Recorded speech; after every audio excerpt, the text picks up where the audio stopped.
नमस्कार, स्वागत है आप सबका राजनीति के इस अखाड़े में। मेरा नाम है अजय सेतिया। मित्रों, दिल्ली के चुनावों का डंका बज गया है। प्रधानमंत्री नरेंद्र मोदी ने दिल्ली में पहली रैली कर दी है और पहली ही रैली में अरविंद केजरीवाल के खिलाफ जंग का ऐलान कर दिया है। मोदी ने आम आदमी पार्टी को आप नहीं बल्कि दिल्ली पर आपदा कहा है, जिसका जवाब अरविंद केजरीवाल ने भी उसी भाषा में दिया। बल्कि मैं समझता हूं कि अरविंद केजरीवाल ज्यादा हमलावर थे। उन्होंने प्रधानमंत्री पर न जाने कितने आरोप लगाए। प्रधानमंत्री ने शीश महल का जिक्र किया था तो उन्होंने प्रधानमंत्री आवास की कीमत 2700 करोड़ रुपए बता दी। पर हम सब जानते हैं कि इन भाषणों, दावों प्रति दावों, गर्मा गर्मी, एक दूसरे पर आरोप आरोप, गाली गलौज, इसका चुनावों पर ज्यादा असर नहीं होगा। पिछली बार भी ऐसा हुआ था। चुनाव मैनेजमेंट और जुगाड़ से जीता जाता है और इस मामले में अरविंद केजरीवाल नरेंद्र मोदी और अमित शाह से ज्यादा माहिर हैं। केजरीवाल ने 2 बार मोदी और अमित शाह को मात दी है। इस बार भाजपा के लिए करो या मरो वाली स्थिति है। अगर इस बार विपरीत परिस्थितियों में भी अरविंद केजरीवाल जीत गए तो वह दिल्ली के नरेंद्र मोदी बन जाएंगे। भाजपा के लिए स्थितियां अनुकूल हैं, लेकिन उसके पास सेनापति ही नहीं है। दिल्ली में नरेंद्र मोदी की पहली रैली के बाद अरविंद केजरीवाल ने जो तुरंत प्रेस कॉन्फ्रेंस की, उसमें भी उन्होंने भाजपा की इस कमजोर नस पर हाथ रख दिया कि भाजपा के पास सरदारी नहीं है। पिछली बार भाजपा ने किसी को प्रोजेक्ट नहीं किया था, शायद इस बार भी ना करे। हालांकि उसके पास बांसुरी स्वराज और नुपुर शर्मा जैसे 2 तुर्प के पत्ते हैं। मनोज तिवारी और प्रवेश वर्मा भी अच्छे उम्मीदवार हो सकते हैं।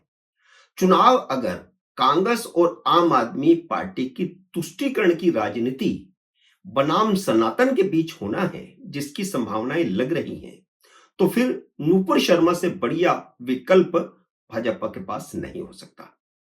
दिल्ली के चुनाव में इस बार वास्तव में 3 किरदार होंगे। वैसे तो 2013 से ही 3 किरदार हैं, लेकिन कांग्रेस 38% से 4% पर आ गई तो वह किरदार नहीं रही थी। लेकिन इस बार कांग्रेस पूरे दमखम के साथ चुनाव मैदान में उतरी है और दिल्ली का 11% मुस्लिम वोट उन दोनों ही पार्टियों के लिए बहुत महत्वपूर्ण हो गया है। मुस्लिम वोट खिसकता देख करके अरविंद केजरीवाल खुद को कट्टर सनातनी साबित करने में लगे हुए हैं।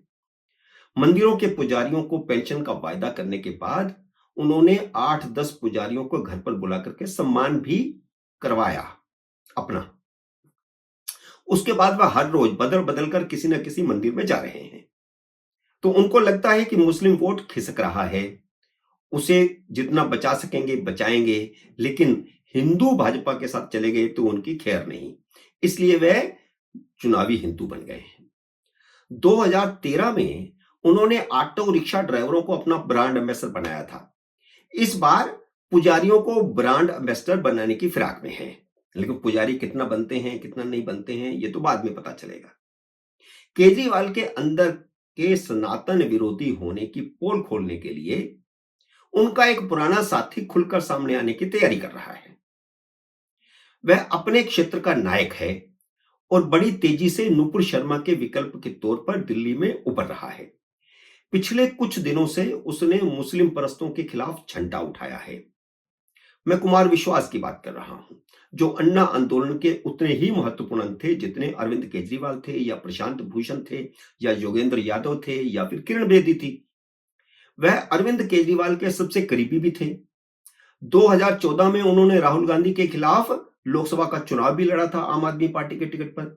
पिछले कुछ महीनों से वह सनातन के नए रंग में रंगे हैं, जब से वह राम कथा करने लगे हैं। हाल ही में मुंबई में उन्होंने बिना नाम लिए सोनाक्षी सिन्हा की एक मुस्लिम से शादी को लेकर के शत्रुघ्न सिन्हा को खरी खरी सुनाई।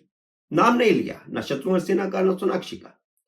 शत्रुघ्न सिन्हा के 3 भाई हैं जिनका नाम है राम सिन्हा, भरत सिन्हा और लक्ष्मण सिन्हा। शत्रुघ्न सिन्हा के घर का नाम है रामायण और वह अपनी बेटी को एक मुस्लिम से शादी करने से रोक नहीं पाए। अब बात चली है तो एक बात और बता दूं कि जवाहरलाल नेहरू को इंदिरा का पारसी फिरोज घेंडी से शादी करना मंजूर नहीं था। वे फिरोज गांधी नहीं थे, फिरोज घेंडी थे। महात्मा गांधी ने बीच में पढ़ करके नेहरू को मनाया और फिरोज को अपना नाम गांधी दिया, घेंडी से गांधी कर दिया, तब जाकर के नेहरू माने थे। शत्रुघ्न सिन्हा इस समय कांग्रेसी नहीं है, वे कांग्रेस में कुछ देर के लिए रहे, वे तृणमूल कांग्रेस में हैं। इसके बावजूद कुमार विश्वास की टिप्पणी पर कांग्रेस सबसे ज्यादा तिलमिलाई। तृणमूल कांग्रेस क्योंकि मुस्लिम प्रस्त राजनीति पर जिंदा है, इसलिए राजनीतिक तौर पर शत्रुघ्न सिन्हा को शायद यह सूट करता होगा। पहले वे शादी के लिए तैयार नहीं थे, फिर वे शादी के लिए तैयार हुए और शादी में शामिल भी हुए, लेकिन सोनाक्षी के दोनों भाई लव और कुश शादी में शरीक नहीं हुए। अब जब उन्होंने लखनऊ में योगी आदित्यनाथ की मौजूदगी में एक और फिल्मी परिवार पर हमला किया, तो बात समझ में आई कि वह एक नए सनातनी योद्धा की भूमिका में उभर रहे हैं। पहले मुंबई में शत्रुघ्न सिन्हा और सोनाक्षी सिन्हा के बारे में बोले और फिर लखनऊ में आकर के उन्होंने नई बात कही। हालांकि जिसके बारे में बात कही वह नई नहीं थी, बहुत पुरानी थी। अचानक बोलना इसका मतलब यह है, इतने सालों के बाद, तो इसका मतलब यह है कि वह कोई नई भूमिका में आने वाले हैं। तो क्या कहा कुमार विश्वास ने? कुमार विश्वास ने कहा, जिस लंगड़े आदमी ने भारत में आकर मां बेटियों के साथ रेप किया, वही लफंगा ही मिला था इस प्यारे बच्चे को नाम देने के लिए। इसे अगर हीरो बनाओगे तो खलनायक तक नहीं बनने देंगे, ये जागा हुआ भारत है। तैमूर लंग की बात कर रहे हैं, सैफ अली खान के बेटे की। सैफ अली खान के उसके बाद तो 2 बेटे और हो चुके, लेकिन अब क्यों बोला? अब बोला तो इसका मतलब यह है कि किसी नई रणनीति पर कुमार विश्वास चल रहे हैं। कुमार विश्वास की पूरी तरह सनातन रंग में रंगे और कट्टर हिंदूवाद की ओर बढ़ रहे दिखाई दे रहे हैं, जो दिल्ली विधानसभा चुनाव में अहम भूमिका निभा सकते हैं। और मुझे लगता है कि दिल्ली चुनाव में भूमिका निभाने के लिए ही वे नए रंग में आए हैं। अब मैं दूसरे किरदार की बात कर लेता हूं। दूसरा अपने क्षेत्र का भी नायक है, दिलजीत दोसांझ, जो पंजाबी का सिरमौर गायक तो है ही, एक्टर भी है।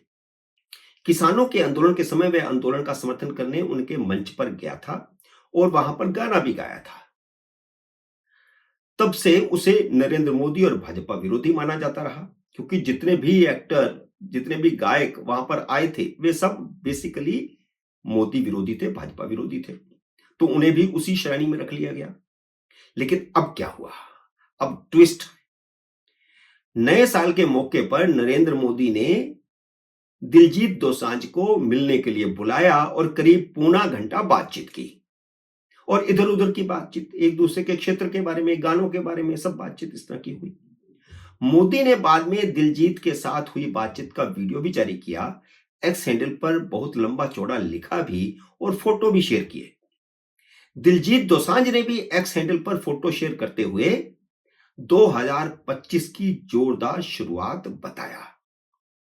भाजपा के अकाली दल से गठबंधन टूटने के बाद दिलजीत दोसांझ की मोदी से मुलाकात दिल्ली के 4% सिखों और सिखों समेत कुल मिलाकर के आप समझिए कि 19% पंजाबी वोटों को प्रभावित कर सकती है यह मुलाकात।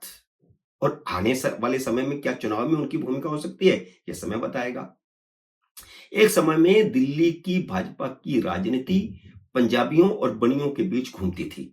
उन दिनों पंजाबी वोटर सबसे ज्यादा मायने रखते थे। केदारनाथ साहनी, विजय कुमार मल्होत्रा, मदनलाल खुराना सभी भाजपा के बड़े पंजाबी नेता थे। लेकिन 1998 के बाद स्थितियां सारी बदल गई। एक तो मदनलाल खुराना को भाजपा ने किनारे किया, दूसरा तब तक दिल्ली में पूर्वांचली एक बड़ी वोट फोर्स बन चुके थे और कांग्रेस को शीला दीक्षित मिल गई, जो पंजाबियों को भी प्रभावित करती थी और पूर्वांचलियों को भी प्रभावित करती थी। डबल फायदा हुआ कांग्रेस को। वह खुद पंजाबी थी और उनकी शादी स्वतंत्रता सेनानी और पूर्वांचल के बड़े कांग्रेसी नेता उमा शंकर दीक्षित के बेटे विनोद दीक्षित से हुई थी। 1998 के बाद दिल्ली की राजनीति पर पंजाबियों और बनियों का दबदबा खत्म हो गया। इस समय पूर्वांचली दिल्ली का राजनीतिक भविष्य तय करते हैं, लेकिन 19% पंजाबी अब भी महत्वपूर्ण भूमिका निभा सकते हैं। शीला दीक्षित के समय भी वे लगातार भूमिका निभाते रहे थे। और जिस तरह हरियाणा में और महाराष्ट्र में भाजपा ने जातियों का कॉम्बिनेशन बना करके कांग्रेस को मात दी है, इसी तरह भाजपा दिल्ली में भी रणनीति बना रही है आम आदमी पार्टी को मात देने के लिए और कांग्रेस को मात देने के लिए। मित्रों, उम्मीद है मेरा ये वीडियो आपको पसंद आया होगा। इसे लाइक और शेयर कीजिए। अगर आपने मेरे यूट्यूब चैनल को अब तक सब्सक्राइब नहीं किया तो कृपया सब्सक्राइब करके अपना आशीर्वाद दीजिए। जल्दी मिलते हैं अगले वीडियो में किसी अन्य विषय के साथ। तब तक नमस्कार।